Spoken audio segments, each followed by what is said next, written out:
All right, now it's recording. Okay, as I mentioned, data cleaning in Pandas. These are the four main topics we're going to talk about. And as I was like going on about, yes, Jupyter Notebook extensions. Really useful to have. And this will basically configure your local Jupyter Notebook. What it will look like is on your like Jupyter homepage, there will be this tab Notebook extensions. And this link that I linked here walks through how to download it, as well as an overview of some of the more useful extensions that the author thinks are great. But yeah, many different extensions that you can use. I use Collapsible Headings, which is basically this, where I can like collapse cells so the notebook isn't as long. What else? This table of contents is great. Other people use things like you can actually show the runtime of every cell, how long it takes to execute. Later, as we're running models and longer functions, that might be useful just to take note of how long it would take to run every cell. So yeah, just for you guys to know that Jupyter Notebook exists. Let me see, is there anything else that I wanted to note? Yeah, there are so many different ones. I'd say this is something you can play around with. Everyone has a very different, everyone has a unique setup. So up to you to explore and see which extensions you like. All right, let's get into more Pandas. Pandas is definitely a lot. It's like a good thing and a bad thing. One, Pandas has so many functions, so many methods, really great. Pretty much anything you want to do in a table or anything you can do in Excel, you can do with Pandas. And I think because of that, it's a little bit overwhelming with the number of methods, functions that, we are exposed to now. And with this like really intensive pace of this bootcamp, I can totally understand how it can be a lot. But I think it's important to remember that, you don't have to memorize any of these. I think as long as, when you see code, you're understanding what's going on, rather than, memorizing, okay, every time I need to filter for this, I got to remember this exact syntax. Definitely more so, remember that you can do it. And I think if you ever need to do something specific, you can just Google that. And Googling is 100% okay. So just to set the expectation of like how well, I guess, you need to know the content. I think a really great litmus test for yourself will be the projects. So when we get to the phase 1 project, we'll be using a lot of Pandas. Actually, most of the topic will focus on most of the project will focus on topics 4, 5, and 6, because there'll be a lot of data cleaning Pandas and a lot of visualizations, just to let y'all know. And while you're working on the project, and as we're going through these project reviews, if you're realizing that, hey, maybe I need to practice more on, certain parts of, phase 1, the good news is the first half of phase 2 is very light on the coding. So you might have a little bit more time to, work on and brush up on the phase 1 things that you're a little iffy about. Cool? Okay, so let's get into it. We'll talk about map and apply. So map and apply are two methods used to run functions across multiple rows and columns of your data frame, and there are multiple ways to use each. I personally get very confused because there's .map, there's .apply, and if we scroll down a little bit here, there's also an apply map method. So I honestly get confused between all three of them all the time, but we'll see the different cases in which you want to use each of them. So all right, let's start again with importing our things, and then we're gonna use this car data frame that we had yesterday. Let's do a quick describe, because we did describe. Let's just remember that that's something that we can do. All right, so something that's really great about data frames is very similar to NumPy arrays. Data frames support broadcasting. So one thing here that let's start with, let's actually not have this in the way. So let's just take a look at this data frame really quick. One thing that I noticed is that the year is just the last 2 digits of the year. And maybe for now it's okay, because I think based on this, actually let's bring that back.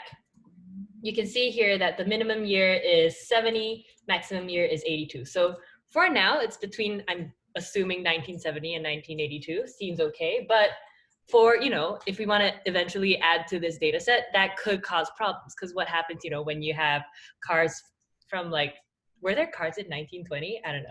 But cars in 1920 and also cars in 2020. That could cause problems. So to do that, let's just try something, and we can see how broadcasting works here, that we can just do the entire column plus 1900 to make the year the full year. And here, I actually have a note saying that it is not destructive, so I'll explain what that means. But let's run this first. You can see here that after I do the year plus 1900, by the way, it comes out in this format because it is a series, because it's one column of a data frame.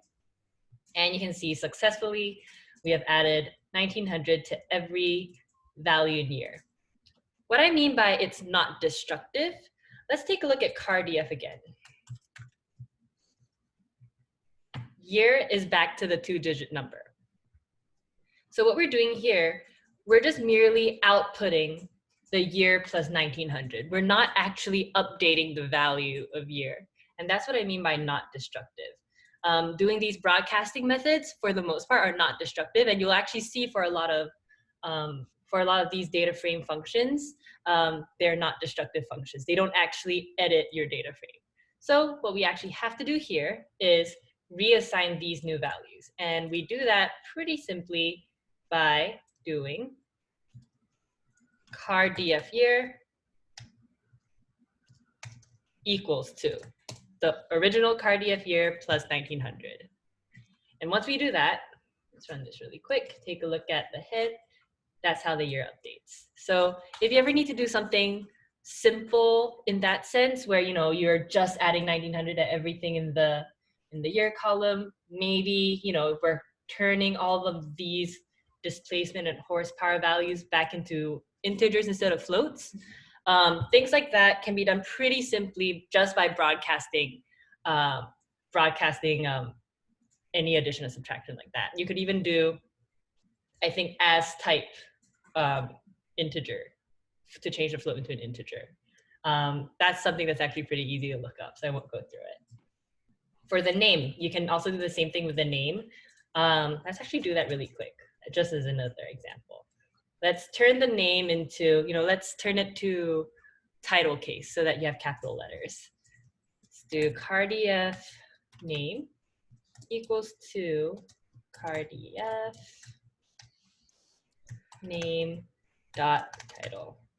Pretty sure this will work. Just kidding, that doesn't work. We'll actually see this. We'll see this in a little bit with the map function. Just wanted to test that out. But all right, for the most part, broadcasting, we can do that. I think for title, it's because each one is different, but never mind. Now we know. All right. One thing I also want to talk about before we actually get into the maps and applies is Boolean masking. Boolean masking is something that I had kind of alluded to yesterday, but Boolean masking is also useful for understanding filtering data frames and how that works. And exactly to what Sarah was asking about, when you want to use like the df equals something for filtering. Very similar to loc. It actually is kind of interchangeable, but I will get into that in a little bit. So, all right, let's take a look at this example. Here I am pulling out 3 columns of the data frame. You can see here I have miles per gallon, cylinders, and displacement. Boolean masking is actually a very, very powerful part of Pandas data frames. So what I can do here is actually add a condition to any data frame. So as you can see here, any subset of a data frame is also a data frame. So as you can see here, even though it's just 3 columns of the full data frame, it still outputs as a data frame object. And that's important to remember. I add this condition of modulo 2 double equal to 0, which basically I'm checking if they're even numbers or not. Boolean masking takes a condition, and we see when I output this, it actually turns everything into true falses based on whether every single value matches up with that condition or not. And so that's the idea of Boolean masking. And Boolean masking is basically how, it's kind of how .loc works. Dot look basically works by looking for like true values, especially when you're doing a dot look with conditions. So yeah, Boolean masking, very, very powerful. It's kind of one of the more under the hood things that go on, because very rarely you're actually using Boolean masking and checking out their features like this. But yeah, just to know what's really happening under the hood, whenever you have a condition with a data frame, they're turning everything into true falses first. Really quickly, we can do the same thing with a series. So for example, here, if we're looking for car weights to be whether one is higher than 2,800, same with a series, it'll turn everything into true, false. And because we're Boolean masking over a series, Boolean masking works for both series and data frames. Cool. To verify, these aren't destructive either. So like that previous example, if you returned it again, it would be back to the normal values. Exactly. These are not destructive. So if I were to just take this part again, we still have our numbers there. Yep, these are not destructive. Cool. Anything else before I move on?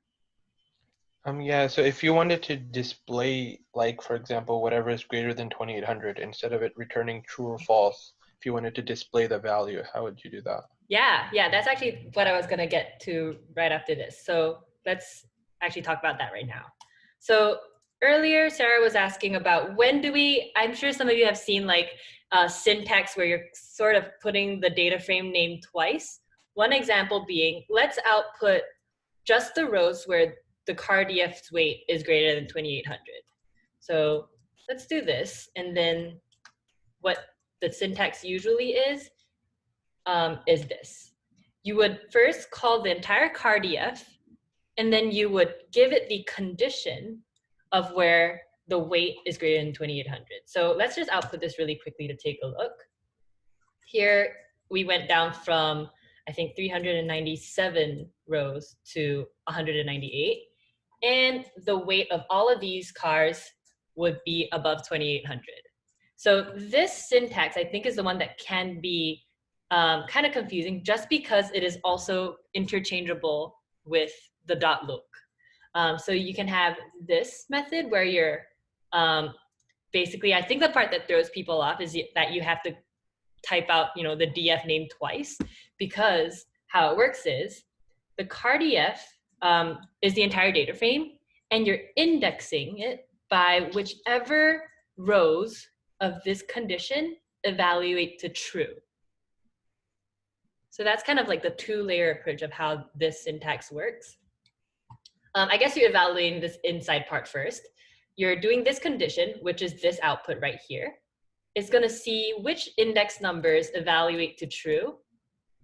And then from this, pull out the relevant rows out of the full car DF. Does that make sense? And it's kind of interchangeable with dot look, because dot look kind of works the same way as well. I think we saw this example yesterday, and it's rows, columns. And I think if I just do rows, it'll be fine. Yeah, exactly the same output if I add a dot look here. Dot look technically a little bit more proper, but they work exactly the same way. Again, they're evaluating this, this condition first, and then pulling out, whichever ones evaluate true from car DF. With dot look, the only thing that we could do is we can actually add specific columns if we want specific columns. So we could do, let's say, we want to see miles per gallon, we want to see cylinders. And if we do this, it'll be the miles per gallon and cylinders that have a weight of greater than 2,800. Cool? All right. Okay, so that's the idea of Boolean masking and like the kind of interchangeability between the syntax of dot look and also the one without dot look. I think this part wouldn't work. So dot look lets you do both columns and rows at the same time. The only difference, actually you can get the exact same output. We wanted miles per gallon in cylinders, right? So this is the full data frame, and any subset of a data frame is also a data frame, right? So the only difference would be if you want to get miles per gallon and cylinders from this, all you would have to do is pick out miles per gallon in cylinders. Oops, miles per gallon and cylinders. Exactly the same way you would look up a data frame. Sound good? Did your tricep hurt? Did your Any questions? Awesome. So anyways, back to .map and .apply. We can use something like this to create new and perhaps more useful columns. Let's just say, I mean, I really don't know anything about cars, but let's just say anything above 2,800, I don't even know what weight this is in. Pounds? I don't know. Anyways, let's say anything above 2,800 is a heavy car. So what we can do here, we can actually create a new column for heavy and assign heavy to the output of this condition. And if we remember, the output of this condition is these true falses.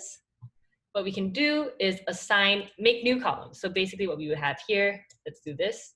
And creating a new column, by the way, is a destructive function or a destructive method. Let's create this new column, car heavy equals car df weight greater than 2,800. So it's that column of true falses. Let's run this and take a look. We have this new heavy column, and let's actually take a look at the whole thing. So maybe there will be some falses. There we go. You can see here there are some trues and some falses. So maybe depending on your data and what you want to do with it, maybe you want to evaluate, maybe you just want to have like some sort of benchmark and see whether something like passes or fails. That's something that you can do as well. All right, let's finally move into what we came here to talk about, the map function. So the map function only works on series or on single columns. So that's actually something that I always mix up. I always forget. I remember one of them works on columns, one of them works on full data frame. So the map function is the one that works on columns. This is something that you can easily look up as well. The number of times I've Googled difference between map and apply. Yeah, anyways.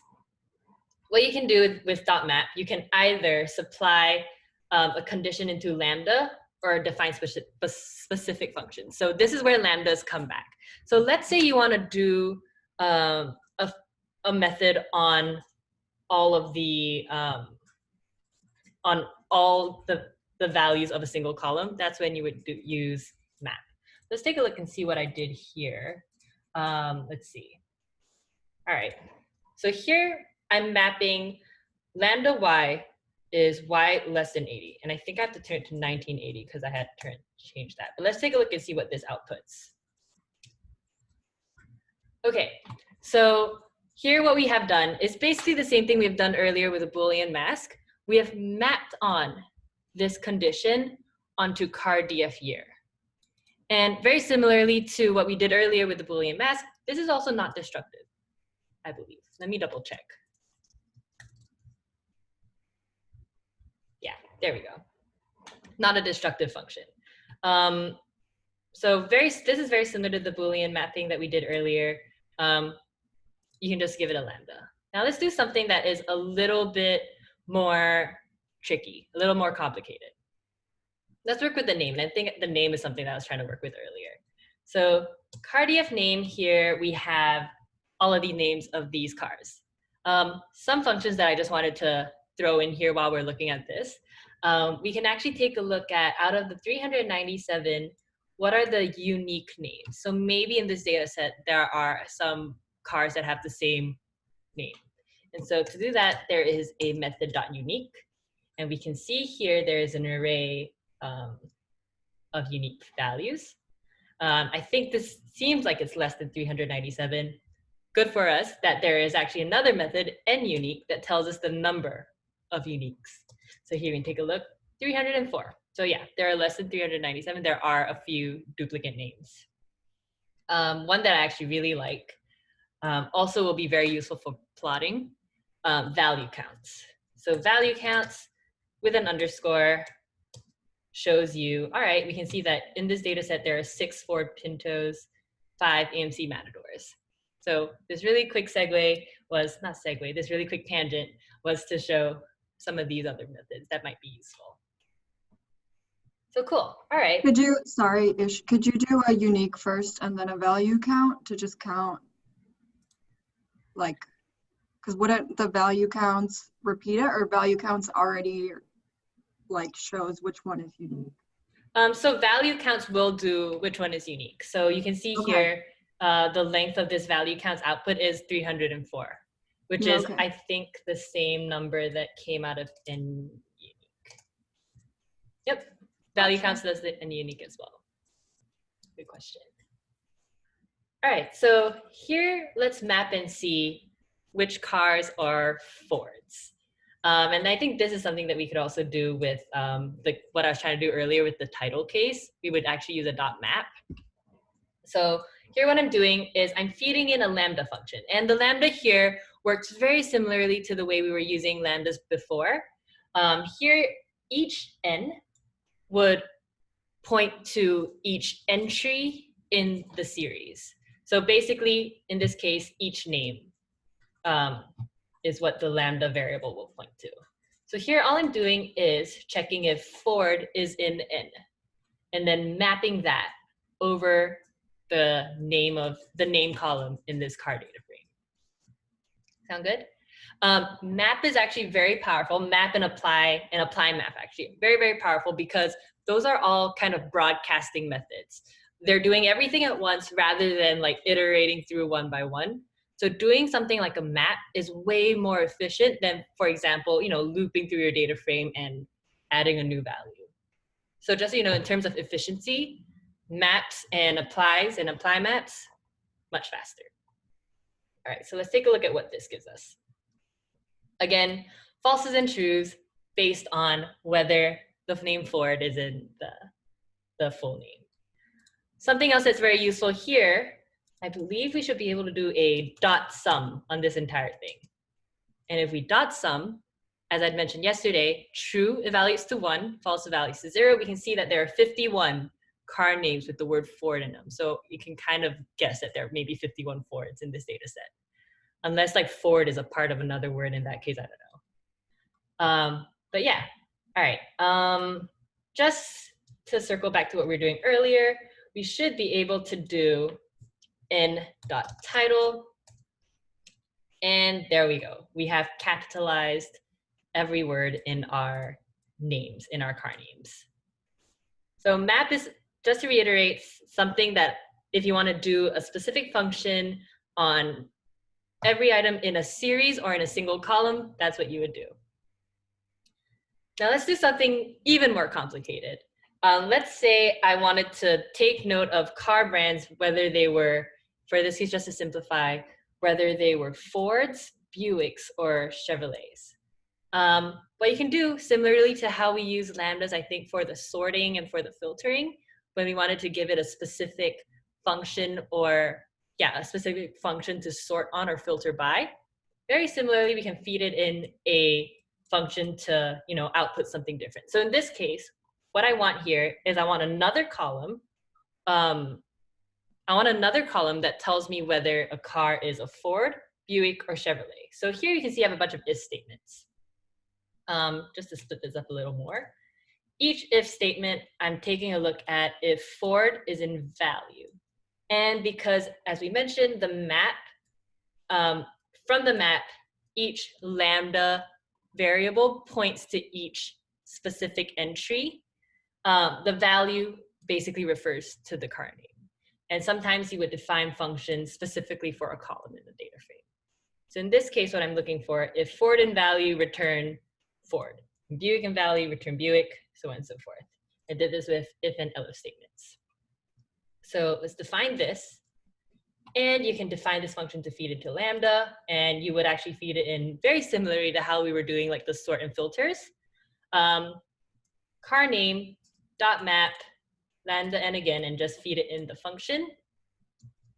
Then you can see here it maps on, and I did like other for all other brands, but now we can see that there are some Chevrolets, some Buicks here, some Fords down here. And now, even better, what we can do, if we do a new column, car df, and let's call this brand, we can have it equal to the output of this map, because the map was not destructive. We can have it equal to the output of this dot map. And now we have a new column in our data frame that tells us what the brands are. So Chevrolets, Buicks, all of this. Any questions on dot map so far? Awesome, cool. Next, we're gonna talk about dot apply. Now dot apply, I actually use dot apply a little bit more, but now I'm seeing this. Before dot apply, let's talk about apply map. All right, so apply map is it works very similarly to dot map, but it actually allows you to do something across your entire data frame. So here you can do functions across multiple columns or an entire data frame. For example, turning all your data into strings. And so here with apply map, each value in this lambda refers to each individual value in your data frame. I will say apply map is something that is not used as often because very rarely you want to do something to your entire data frame. But just so y'all know, in the lambda for apply map, each value refers to every individual value here. And so in this example, we're going to turn everything into a string. So let's see how this works. So of course you can't really tell here, but let's pull out just the displacement column because displacement's all numbers, and let's just make sure and see if they're strings. After I run this, you can see that the data type is object. Compared to if we were to just take a look at car df displacement, the type was a float. By doing this, we turned every value into a string. Typically, you don't need to do this. You typically don't want to turn everything into a string, but just to show the function of an apply map. Cool. What would you do if you wanted to apply, like, I don't know, say you want to turn like some of your columns into integers or into floats, but not the whole, like you wouldn't use, what would you use to do that? Yeah, so for that, you can actually use, there's a Pandas method called, I think it's called as type. Let me see, PD as type. And PD as type, you can actually tell it specific columns and change specific columns into specific data types. So one of the examples is, I think this one just turns everything into a type, but here you can say like column 1, I want that to be an integer. Column 2, I want it to be a float. So the as type method is what you would use for that. Gotcha. Cool. That's a good one. Okay, so that was apply map. Next, we're going to talk about dot apply. And dot apply is actually the one that I end up using most out of the three, like dot map, dot apply map, and dot apply. So what dot apply does is it allows us to perform specific functions that take different columns as inputs. And so imagine that, you know, you want one column to be some function of 2 or more of your columns. Very commonly, especially with like, I don't know, maybe with like demographic data, you have like a bunch of information on like total population. Maybe you have like the number of counts per like demographic for like genders and race, for example, and you want to just get percentages. You can do that by using a dot apply function. For this, let's just say that I want to get, for some reason, I want to get the horsepower per weight of the car. I can get the horsepower per weight of the car by doing a dot apply. And of course, you can do much more complicated things because how the dot apply works is it actually takes the entire row of a data frame as an input. So that's something that's different about dot apply compared to map and apply map, where map and apply map will actually only take in the exact values, a specific value as an input. Dot apply takes in the row, which is very, very helpful for us. So let's just take a look. This is a function that I've defined. Again, it takes in row. You don't have to have the input be literally the variable row, but for me, it's usually easier that way so I can remember. The variable takes in its row. It recognizes that it recognizes the column. So here I want to find horsepower per weight. Let me just output this data frame real quick so we can see. We're taking horsepower and dividing it by weight, and I want that to just be another another value I want to use. So what I do here, remember that it takes in a row, it recognizes the different columns within a single row, and then feed that into the lambda. Other great thing about the lambda, remember that it takes in the row. So usually for apply, I always use the letter R for row. That's not a standard thing, but it's usually easier for me to see what's going on. I use the dot apply the same way. R, again, refers to the entire row. Axis equals to 1 is necessary because you're doing things across columns. Axis equal to 0 would actually perform the function vertically instead of horizontally, and you would, if very unlikely you would need to do that because not very often you're doing computation between different data points, but if you ever need, just know that that is what the axis is for. Let's define this function really quick and take a look at our output. So here you can see the dot apply, again, not destructive, so it just has this as an output. We have done that, and then if I want to make it into a new column, I would just say cardf. I'm going to make up a metric here, call it like HPW, horsepower per weight. And let's see if I take a look at cardf now. We will have this new column that is a combination of horsepower and weight. So this dot apply comes in very handy if you ever want to, make new features out of your data frame. If you want to do like more mathematically complicated things with the values that you have that use more than one column of data, dot apply. Because technically I could actually complicate this even more by saying, what if I want to do like, I don't know, cylinders plus displacement minus weight divide by acceleration, anything like that.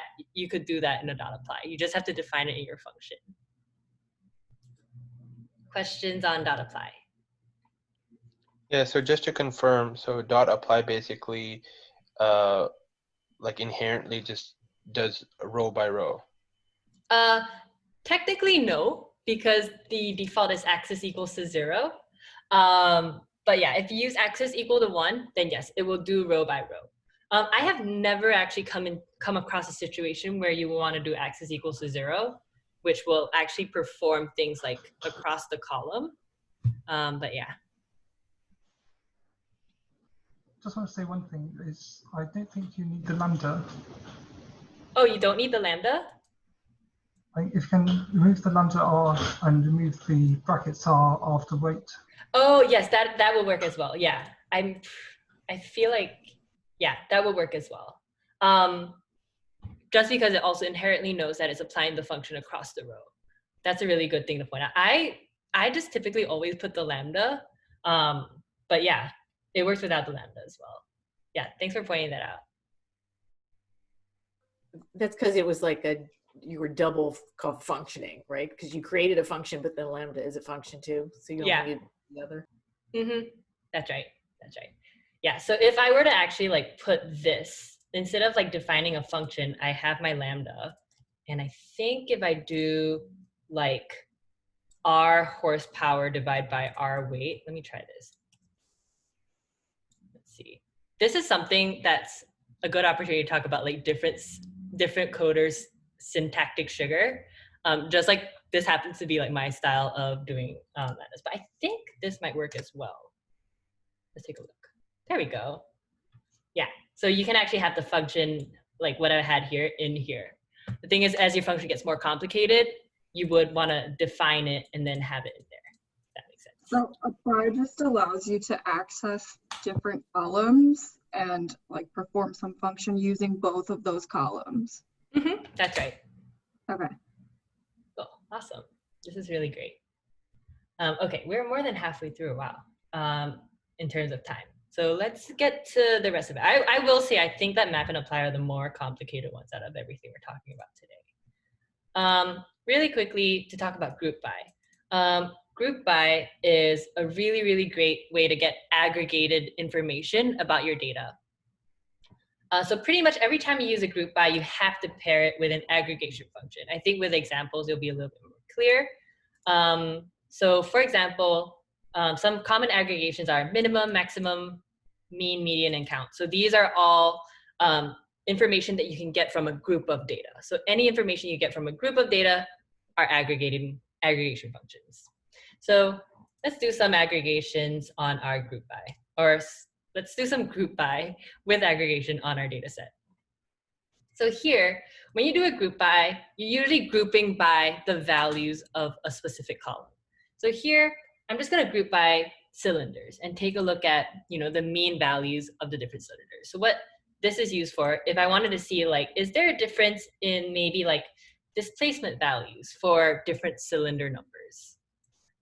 As an example, we'll see here that it aggregates. So it'll automatically pick out the unique cylinder values. So apparently there's like cars with 3, 4, 5, 6, and 8 cylinders, and it will average out every other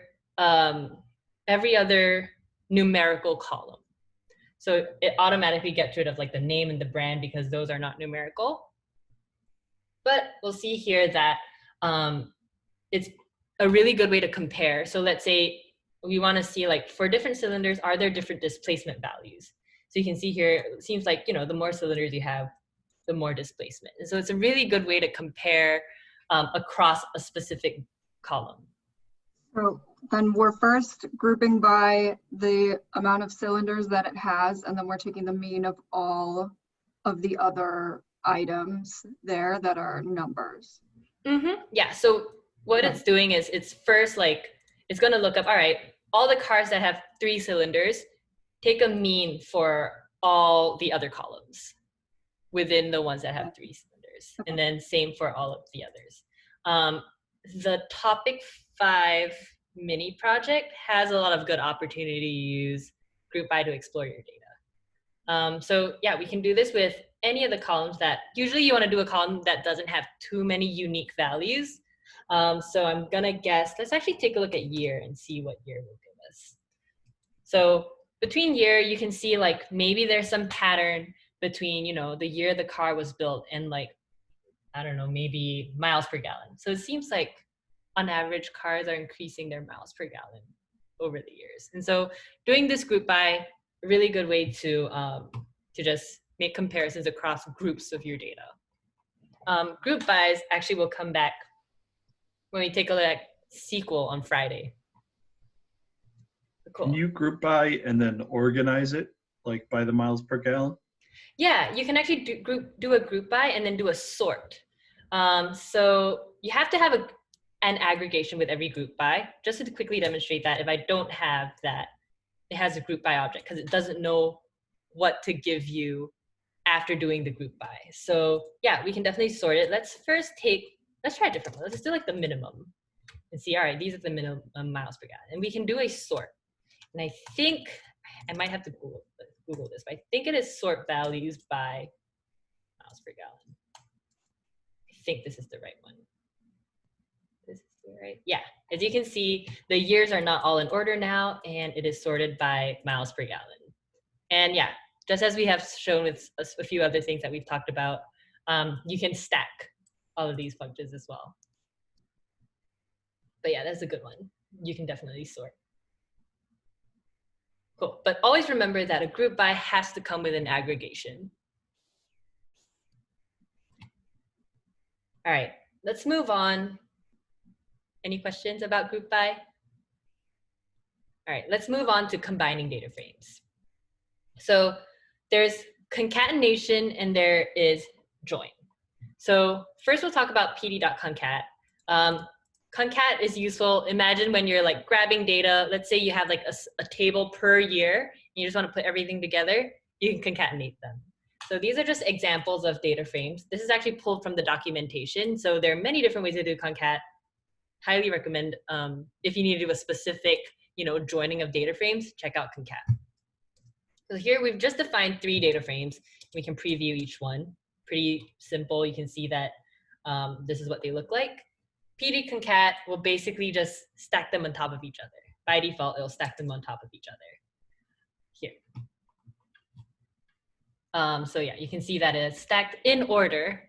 In order is important. DF1, 2, and 3. And what was helpful here is we have the index values. And so you can see it has stacked all of these values together. All right. So concat is more of just like, all right, I have two tables, let's just stick them together regardless of what the index or column values mean. Why I say regardless of index and columns mean is because we have things that are more formally known as joins. And Pandas has its own .join method, but kind of in a weird, like overlapping way, Concat has some join functionality. What I mean by that is, here I have this other data frame 4, where I have the indexes 2, 3, 6, and 7. And in data frame 1, I have 0, 1, 2, and 3. Here, what I'm doing is I'm joining it with a specific, condition. So let's just take a look at what the output is. Basically, what I've done here is I've done an inner join. And what an inner join does is it looks up the indexes and will only keep the ones that exist in both tables. So what we have here is in DF4, we have 2, 3, 6, and 7. DF1, we have 0, 1, 2, 3. The only ones that overlap are 2 and 3. So you can imagine maybe these are like B, D, F, and A, B, C, D, maybe are just like different columns with like different amounts of information. And you just want to like put as much information you can together. And these will basically be the rows that will all have the relevant information. I will contrast this with an outer join. So while inner join only keeps the rows that exist in both tables, an outer join does the opposite. So as you can see here, yes, 2 and 3 have all the values, but 0, 1, 6, and 7, they only have values from one table. And doing an outer join, it just fills in the values that it doesn't have with null values. So Concat has this join functionality. So cases to use this, imagine you have like maybe some data on sales. And so let's say you have like online orders and you have, a table of different orders and a table of your customers. And let's say you want to join, which customers have made which orders. Then you can specifically join based on that. Of course, you would have to have like, in the order table, which customer it's associated with, and then it will join based on that. And we'll get more into joins specifically when we talk about, actually, will we talk about it here? Not really, but we'll talk about it more specifically when we get to SQL, because SQL joins work in exactly the same way. All right, so you can supply the join argument to pd.concat, but Pandas also has a .join method that can be used interchangeably in most methods. So I think I just showed this one where you did an outer join here. Now what we have here is the .join function. So kind of inconsistent with the syntax, but hopefully this will clear things up a little bit. pd.concat will take in a list of data frames and concatenate on that. When you're doing a .join, you only join one table to one table at a time. And so with a .join, and we'll also get into this with SQL, you have a left table and a right table. So how the .join method works is you have a table that's already existing, in this case, DF1, and we want to join DF4 onto DF1. And so DF1 is actually known as the left table, DF4 is our right table. And so earlier we talked about inner and outer joins. Besides that, there are also left and right joins. And again, we'll get more into that in SQL. But very quickly, let's take a look at the output of a left join. So the left join we have here, and if we remember, DF1 looks like this.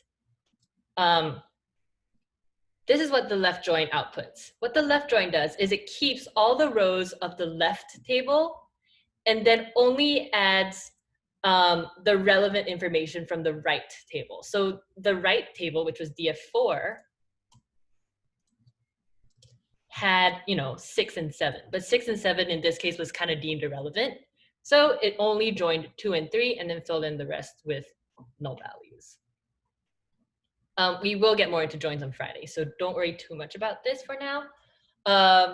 Now, did anyone tell me, I guess through inspecting this through inference, why do we need this R suffix?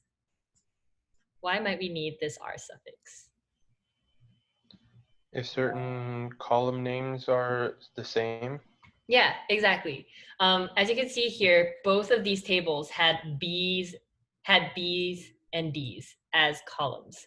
So having an R suffix just helps you distinguish which data came from which table. Useful, because in Concat, it actually did not do that. In Concat, it just stuck them together. But join, they kind of want to give you a little more, I don't know, more intuition on what you're doing. And so actually, I think they will throw you an error if you don't give it an R suffix. So all I did was take out that R suffix, and it actually tells you columns overlap, but no suffix specified. And so join, I actually prefer using join because it is a little bit more strict with rules, and therefore you get slightly cleaner output, in my opinion. But definitely experiment and see what works better for you. One last thing before moving on to dealing with missing data. There is pd.concat, there is df.join, but also there's pd.merge. Pd.merge is just another method that exists, very interchangeable with join. Actually works very similarly to join. There's some differences between merge and join that I honestly don't remember off the top of my head. It is something that I do Google a bunch. But yeah, they work very, very similarly. A lot of examples in their documentation. So you can sort of see the different ways that you can join and merge things. So sometimes what I do is if I'm trying to use a dot join and it for some reason like keeps not working out the way I want it to, I would try it with a dot merge. And sometimes that actually works. Why it does not / does work depends on the situation.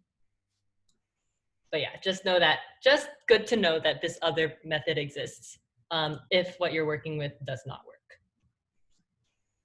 Cool. And yeah, I think I mentioned there are 4 main types of joins: inner, left, right, and outer, and we will get back to it in SQL. Questions on combining data frames before moving on to our last part? I have a question. Why the R suffix equal 4?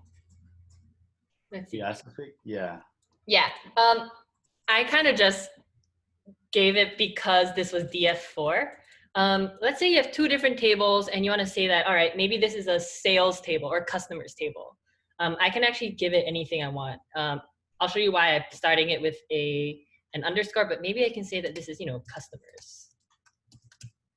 And then you'll see here, the suffix will automatically do customers. Yeah, that's a good clarifying question. The suffix can be anything you want. Suffix is basically whatever you want to append to the end of any column that has, matching names with the other table. But yeah, the suffix can be anything. You're welcome. All right, our last section, I think we should be able to be done by 3. Missing data. So it's kind of annoying. I don't know if anyone has ever dealt with like collecting data, but missing data is one of the most annoying things to deal with. Missing and inconsistent data. Thankfully, a lot of different ways you can fill in missing data. In your lessons, there are a bunch of different ways that you can go about dealing with missing data. I actually like to say that dealing with missing data is kind of where like the art of data science comes into play. I think as long as you can argue why you're filling in missing data in that specific way, as long as you can, give it a reason why you're doing that, anything goes. So if you decide to fill something in with like the mean or the median, or even dropping rows of missing data, as long as you can explain why and back it up, you'll be fine. But just a few examples to show these missing data functions. So the main ones I like to use is NA and then fill NA. So first we check for missing data, and I actually did talk about this yesterday. We can do is NA. So let's just use this as an example. What I did here, I just put these 2 together and I just dropped B and D just because. All right. And I don't think I've talked about this, but you can drop columns by just telling it which columns to drop. Axis equals to 1, you'll drop columns. Axis equals to 0, you'll drop rows. But cool. All right, so here you can see I have some null values. Yesterday I talked about isNA.sum as a combination of methods I use a lot. IsNA.sum will tell you how many null values there are in each column. And again, .sum again just aggregates all of it. So there's 6 null values in this entire data frame. All right, so fillNA is one of the more powerful methods within Pandas, in my opinion. There are a lot of different ways to fill. So one way you can do it, the simplest way, if I want to fill all my null values with 0, you would just call the data frame, and in this case, my data frame is called test. Test.fillNA, and just tell it what value to fill your NAs with. And if we output this, you'll see, and again, non-destructive, not a destructive method. So test.fillNA 0, you can see all of these turn to 0, but if I were to look at what test is again, still null values. This idea of like not destructive functions actually very, very useful to know, because if you're like testing something, maybe you want to go through like one route of data cleaning, is always good to, instead of, reassigning this back to test, having this as, test equals test.fillNA, maybe you want to make a new data frame, test2, and have that as the version with 0 as its NA values. And then maybe I can like work through with test2, but if I ever needed to go back to this version, I still have that there. Does that make sense? Just like sort of keeping like different copies of the data frame at different points. Sometimes helpful, especially when you're data cleaning and doing many different things on your data. Cool. Right, another way to fill NaN values, and actually the documentation for fillNA is really, really good. You can see there's so many different ways to do it. For example, this is the sample data frame that they start with. You can fill with NAs. You can forward fill, which is like using your the values before to fill in the null values. Basically, copy the value from before to fill in the null value. I'm actually going to show this. You can give it like a dictionary of how to fill values. Let me actually show that right now. Let's see. Here, you can say how to fill in each column. So I give it column name and then the value in which to fill the NaN values. And here you can see that for column A, I want to fill it in with 3s, column C with 2s, column F with 4s. And that just does that. And fillNA, you just fill it in with the value argument, and it'll do that. But there's so many different ways to fill in null values. I think this is like definitely something worth exploring. If you ever have like a specific way you want to fill in your null values, you can look it up. There are some really cool methods. One way I know that that you can actually give it like a function to fill in null values, like for example, if you have like, for example, stock data. If you have stock data and you're just like randomly missing a few days in the middle, you can fill in the null values with like maybe the average of the day before and after. Another actually really, really awesome way to impute null values, and another word for just like filling in is imputing null values, and that's when you fill in based on some function. A little bit more advanced, but if anyone's interested, KNN imputation, which stands for K nearest neighbors imputation. Let's say you have a bunch of data. I think you will work with this data set in this topic, the Titanic data set that actually gives you like information on like the people who survived the Titanic thing, the Titanic situation. And one of the missing values is age. One really cool way to fill in null values is with KNN imputation, which, for example, we are missing values for this one person. We don't know the age of this one person. What KNN imputation does is it mathematically computes which other person in the data set is most similar to this person with the missing value, and then just use that other person's age to fill in this value. Does that make sense? So let's say you have 5 people. You don't have the age for person 4, but you have all the ages for 1, 2, 3, and 5. KNN imputation basically looks for nearest neighbors imputation. So seeing like who is actually most similar to person 4. And let's say person 2 happens to be most similar to person 4. You would just use the age of person 2 to fill in person 4. Yeah, that's actually a really cool one. There is, I believe, a library that does it. But yeah, if interested, feel free to look it up. How do you spell that? K and just the letters K and N, and imputation. If it's not a library, there is definitely pre-written code somewhere that you can copy and use because of open source. But cool, highly recommend for this topic to try out the data cleaning lab. It is very open-ended. There are some guiding questions, but the end of it is open-ended.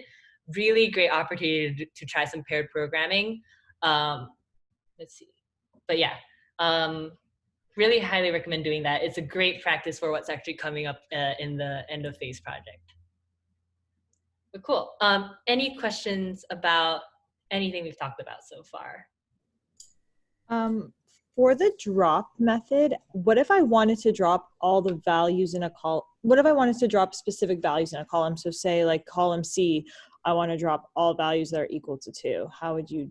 Yeah, I actually believe you can do that as well. So let's take a look at df drop. Let's see.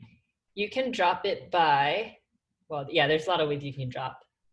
So you can drop by, I guess looking at this doesn't make sense. But you can say which columns to look at, and then you can say, I think you might be able to feed it in specific values of which you want to drop. Let's see. Yeah, you can definitely do that. If not, another way to drop is actually by doing a reverse filter, like how we were doing like a .loc. What you could do is actually just, filter your data frame for anything that isn't equal to 2 in that column, and it basically does a drop as well. But I'm pretty sure you might be able to do a drop like this. It just overwhelmed with all these numbers right now. But yeah, that's a good one. Any other questions? Can we talk a little bit about stacking and unstacking? Stacking and unstacking. Yeah. Let's talk about that. So stacking and unstacking, I didn't put this here because it's not something that we use a lot of. So I actually like deprioritize that part a little bit. But stacking and unstacking typically comes when you have like multi-level indexes, if I'm not wrong. pd.stack. Yeah, let's take a look. Yeah, it helps when you have multi-level indexes. So in this case, I know it's not very clear to see, but here we have, I like to use this as an example. If you have, cat, a dog with different weights and heights, you can actually turn it into this format where you kind of have what looks like a group by, where you have like, your cat and then your dog and then that information within each. This is definitely more advanced pandas. That's what stacking, unstacking literally like brings it back to this. Yeah, I didn't really talk about it in this topic just because it's, I feel like not something that people end up using too much. Thank you. It was a little confusing. Yeah, it is kind of confusing. And I mentioned, like I feel like people don't use it so much because with, when we're modeling and when we're analyzing data, anything we can do with a stack, we can also do using different filters. And also stacking, if your data frame has multiple indexes and basically having like 2 levels of categories, not categories, but 2 levels of index. So in this case, cat and dog is an index and weight and height is another index. When you have multi-level indexes, that actually causes problems when you try and feed your data frame into a model. And so before you have to feed your data into a model, you would have to like unstack everything anyways. So because of that, I don't use, and actually not too many of my students use stack unstack very much. But yeah, definitely a good thing to clarify. Can I ask a question about NumPy? Yeah, for sure. How to create a random number? I don't know how that function works. Yeah, is there a specific one that you saw? In the visualization, I saw that it creates a random number, and I didn't know how it becomes negative. Yeah, okay, let me see. 365 days after Yeah. So NumPy has a really, really great random library that has a lot of like functions to do different random things. Wait, I think this is the version that should have it. Let's take a look at where random is. Cool. So this random seems like they are finding 365 random numbers, right? Yeah.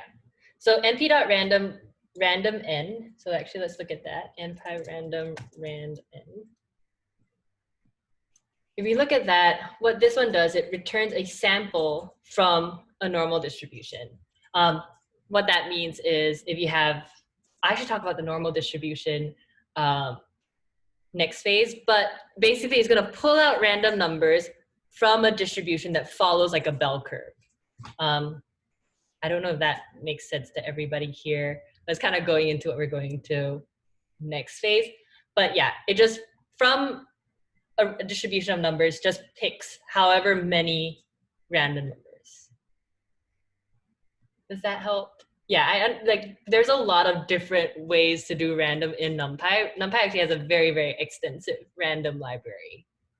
But yeah, let me see, what was the one I was looking at? Here. Yep, you are just generating 365 random numbers from here. And how it generates the negative numbers? Oh, yeah, because by default, I believe this random function pulls something out from the normal distribution. And the normal distribution is actually, imagine a bell curve where the middle is 0. And so that means it'll have from 0 and also numbers plus and minus 0. So actually, let me draw it on this, and hopefully it'll be a little bit more helpful. But before we get into stats, I'm not sure if this will make a lot of sense to everybody. So this is what a normal distribution looks like. Typically, values would be within -3 and +3. And so what this random normal function is doing is pulling 365 different values from this distribution. So that means like very likely your values will be centered around 0, less likely ±3. So if you actually look at the values in column A of this specific example, a lot of them will be centered around 0, less likely ±3. Yeah, I don't know how helpful is that because we haven't really talked about statistics yet. But yeah, hopefully that. Do you need to clarify anything?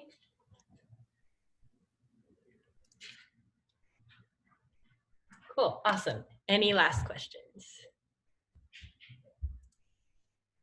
Cool. I will see everybody tomorrow then for the visualization study group. If anyone has started looking at visualization, there have been some examples of visualizations. The syntax is awful, not my favorite either. So I will be like explaining some of like how to at least understand what's going on when we're taking a look at that. But as usual, any questions that come up, ask your working group or ask me. But if nothing else, I'll see you at one-on-ones or at tomorrow's study group. Bye, everybody. Bye, thanks.